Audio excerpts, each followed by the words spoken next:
first and foremost, man. So Rob, you finished your first pad of practice. Overall, your first 3 days. How's your first 3 days of camp been treating you? It's been good. Just trying to learn on the fly right now. It's a lot of information, especially for a rookie coming from a smaller school. But I feel like I've been able to process a lot of it now. Just got to work on just being a little more patient and feel like I'll be all right. It seems like to me, from my eyes, I think that you've been matching up well with Quinn Dunbar.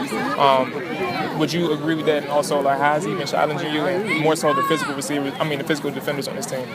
Yeah, I feel like it's a good matchup for me. One, he's another long, tall guy who's about my size, and just somebody that can get their hands on me at the line. It makes me have to work a lot harder than going against a smaller DB that I can manhandle. So I really appreciate him giving me some opportunities to go against him and making me better. Okay, and again, you mentioned that you were getting accustomed to things in terms of just overall as a pro, but your growth from the minute you were drafted up until now, how would you rate your progress? I would rate it about average right now. Like I said, it is a lot for me to learn. Coming from a school with not a really broad playbook like that, but I definitely feel like if I keep studying my plays and keep coming out here and working hard, that I'll eventually get it. All right, Rob, I appreciate you. Best of luck to you. Welcome back to Training Camp Notes Day 3. This is Jamal back with you after another good practice from the Washington Redskins down in Richmond, Virginia training camp. So for me today, after I heard Gruden's presser, and I talked to Rich Tandler, you can hear that interview as well. We have it uploaded already. I wanted to focus on early on. I wanted to focus on the front seven, specifically just the one-on-ones. Since they have the pads on today, the one-on-ones.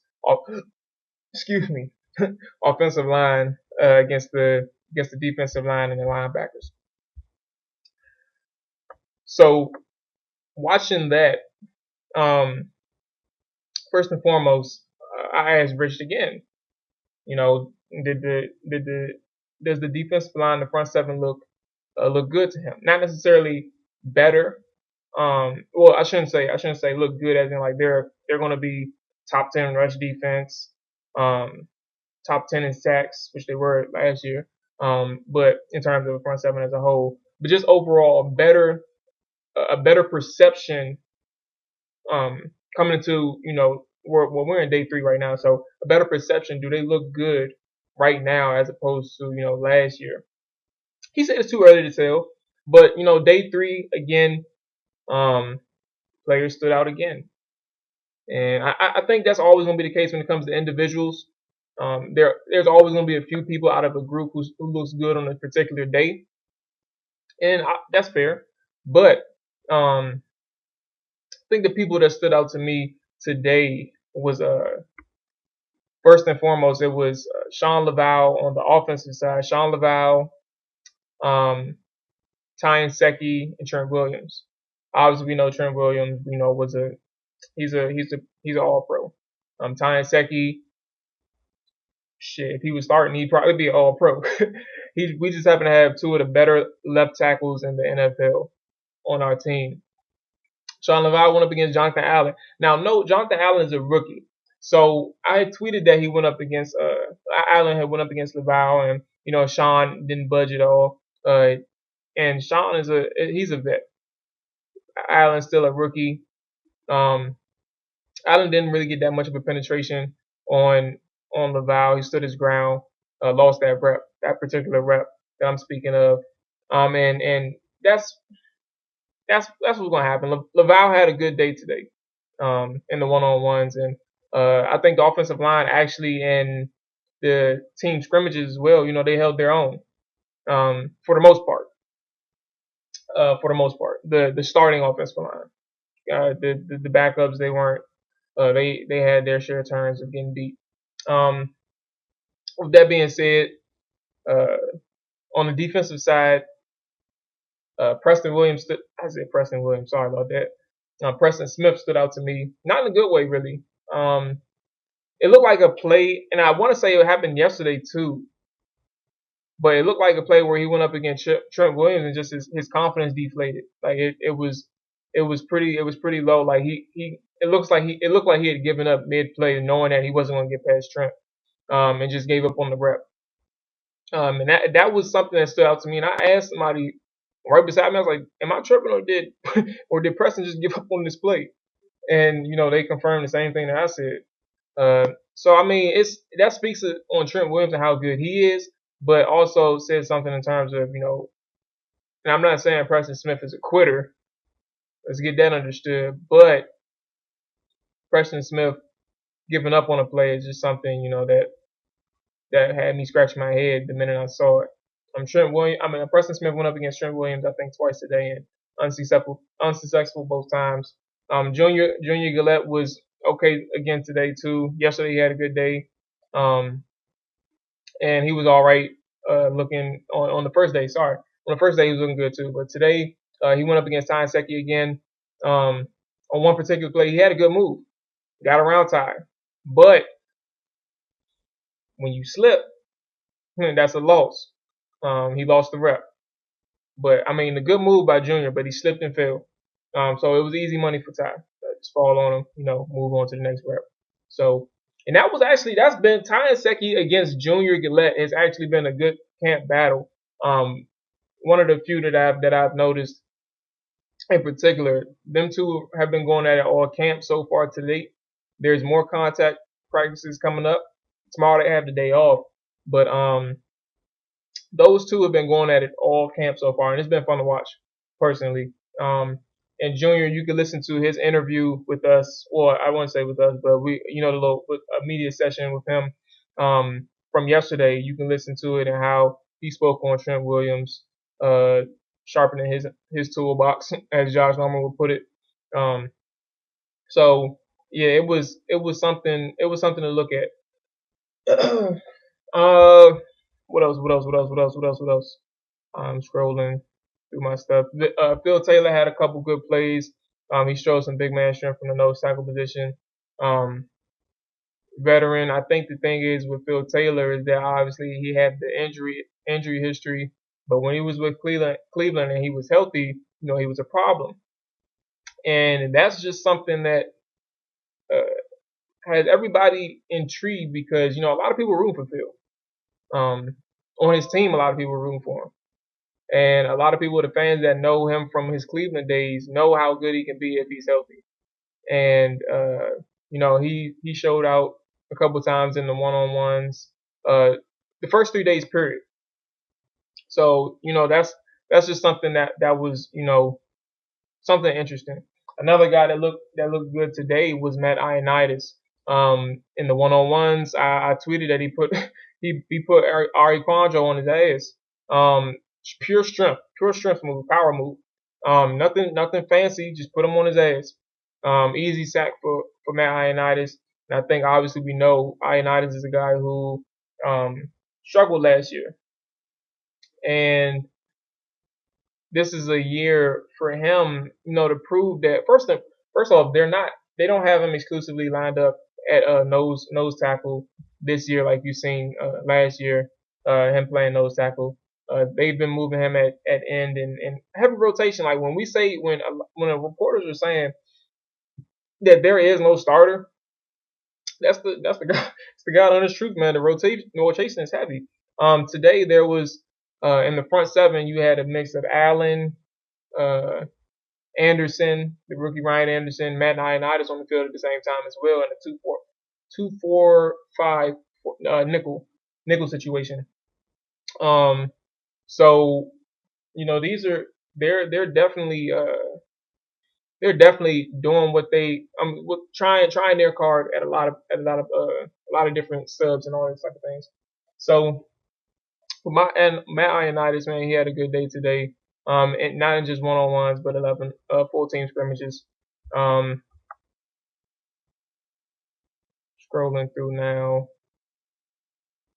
As I mentioned, also throughout the first 3 days, I also tweeted again that Joey Mbu was put in the starting lineup in the 11 on 11s. I mentioned that he's been getting a lot of time with the starters, and that's just something that to look forward to come training preseason. Again, I've been getting tweets and mentions about how he's been doing. And Mbu first off, he's very energetic on the field. His motor is relentless.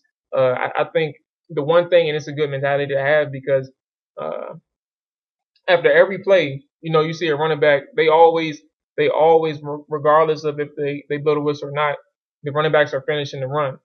Um, so when they're finishing the run, you see just some big ass lineman running after the running back trying to poke that ball out, and it's always 78. I believe that's his number, Joey Boo.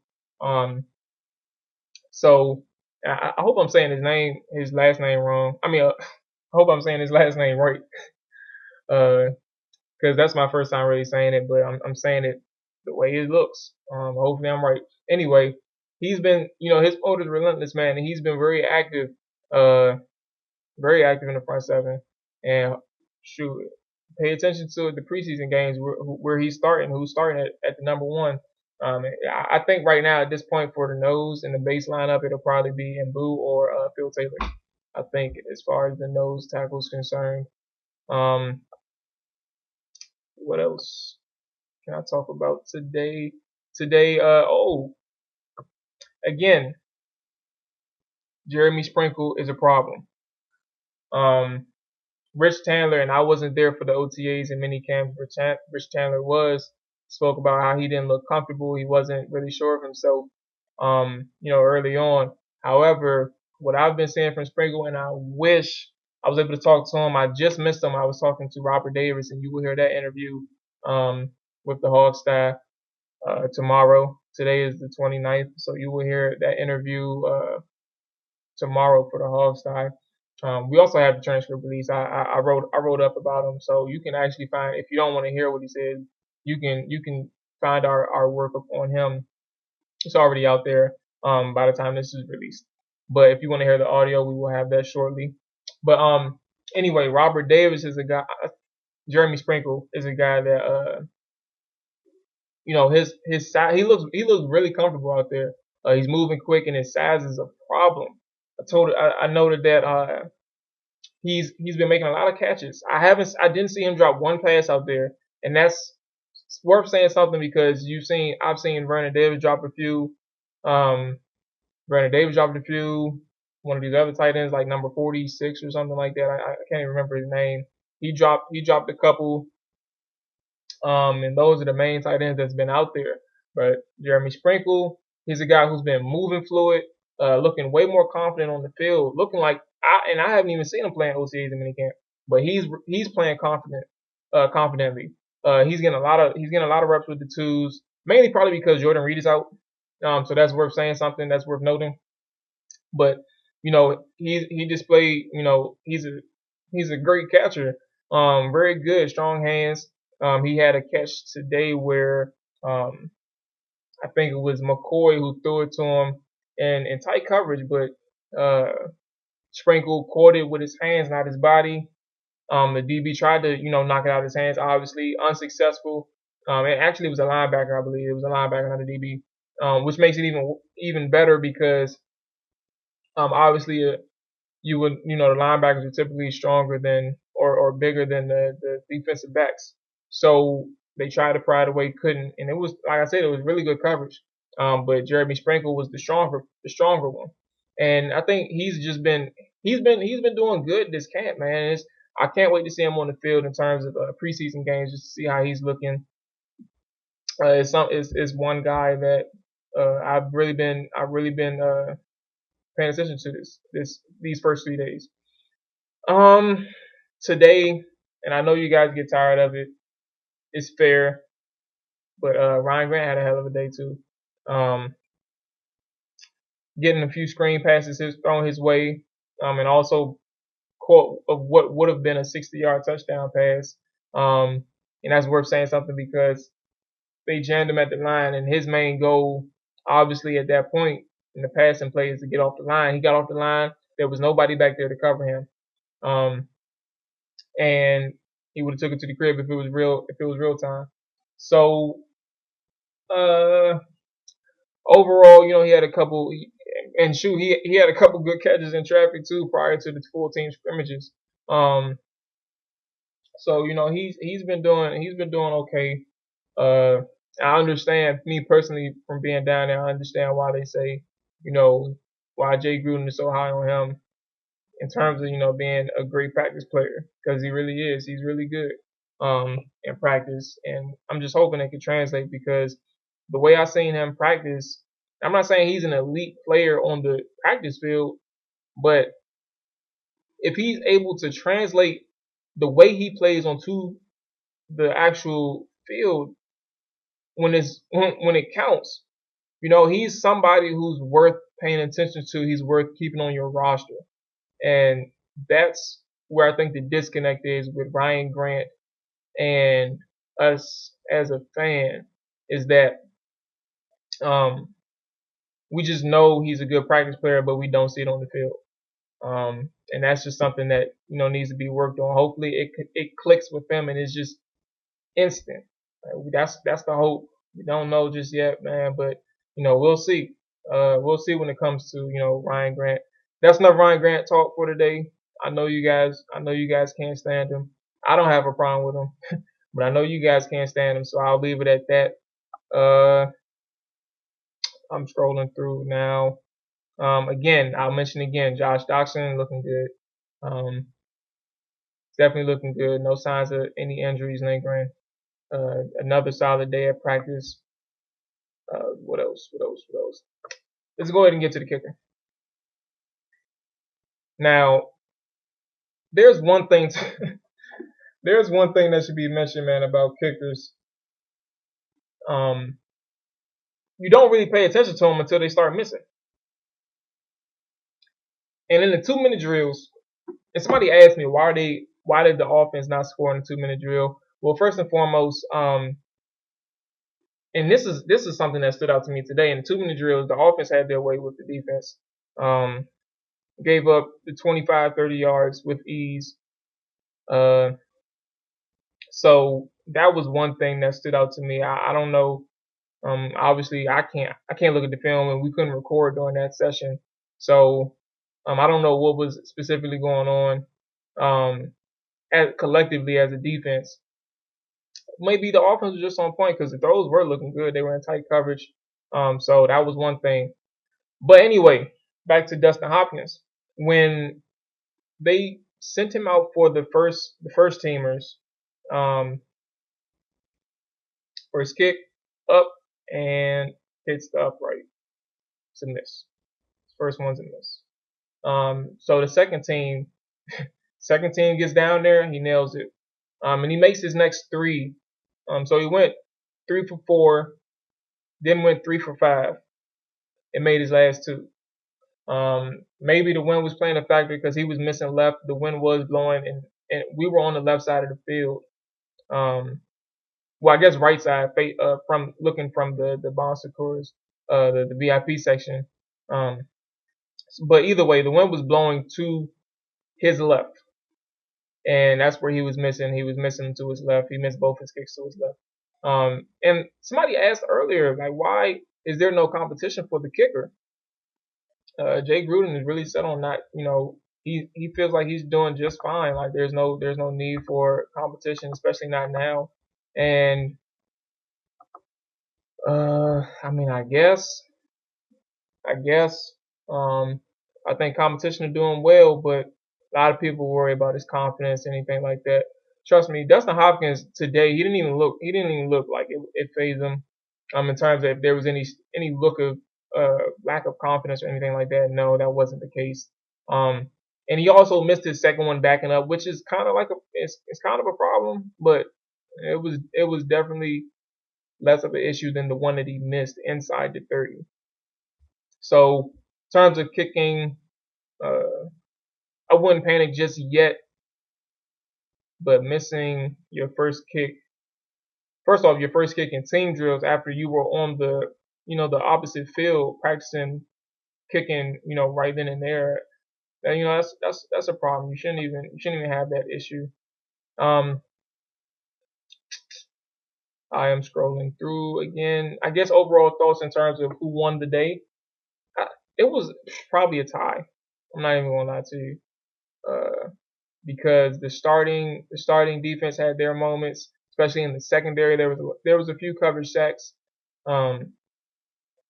and that's something worth noting. The communication between uh everybody in the secondary is top tier. It's top notch.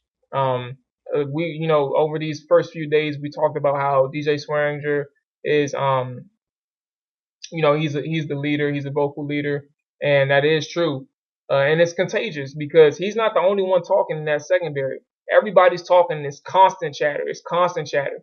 Everybody's picking up what everybody's saying, or everybody's picking up, the responsibilities from certain people. They understand their roles, and it's something important because you got to understand when you're not talking on defense and you're getting different looks, you're getting emotion, you got a receiver coming in a zone area. Somebody has to pick up the zone, switch responsibilities, etc. All those type of things. If you're not talking and just assuming that somebody's going to do a certain job, that's an issue. That's where communication comes in. That's important in the back end.